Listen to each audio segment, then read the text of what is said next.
I believe that the price for a full life is mistakes. Mistakes are the price for a full life that you have to pay if you learn from them. I believe that hell wants to maim you and mock you with your mistakes. But heaven wants to make you and transform you by your mistakes. Failure should not become a prison house where you're held hostage the rest of your life by your mistakes. That's not God's voice. That's not God's will. That's not God's plan for you. The enemy wants us to think that our failure is final, because I've seen us go through things where the enemy tried to take us out by a failure or a mistake or a terrible choice. Your mistakes are not final.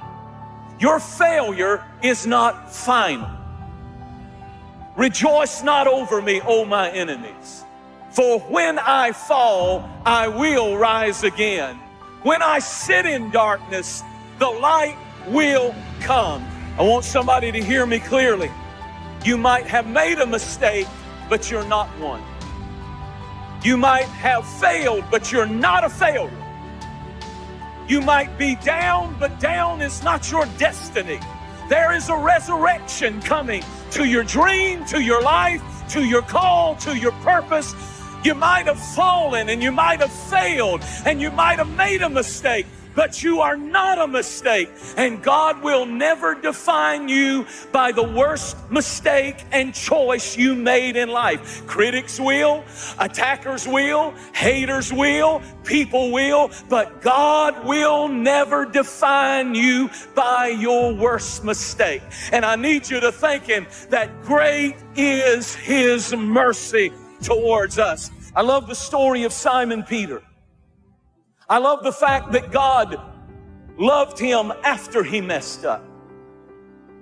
That's why when the angel appeared at the tomb, the angel said, Jesus wants me to specifically name one of the disciples by name. He said, go tell my disciples and Simon Peter to meet me in the upper room.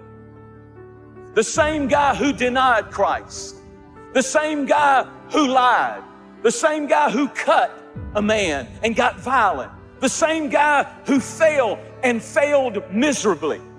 He said, you tell my disciples and you tell Peter. He named him specifically, I believe, because he wanted his critics to hear, I do believe in my good disciples, but I also still believe in my fallen disciples. And I'm here to preach to some people who've messed up and the enemy's told you your call is over, you're blessed, your dream is shredded, you don't have any hope, you don't have any future. There is restoration available for you, and He still has His hand on your life. Isn't this something that it was Simon Peter who preached on the day of Pentecost? He didn't choose the other 11. He chose the one who messed up. And that's what I've come to prophesy and preach to tonight, that some of you have fallen, some of you did it, some of you messed up, but the Lord sent me to tell you there's still life in your dream. There's still life in your call. There's still life in your purpose. There's still life in what God has called you to do.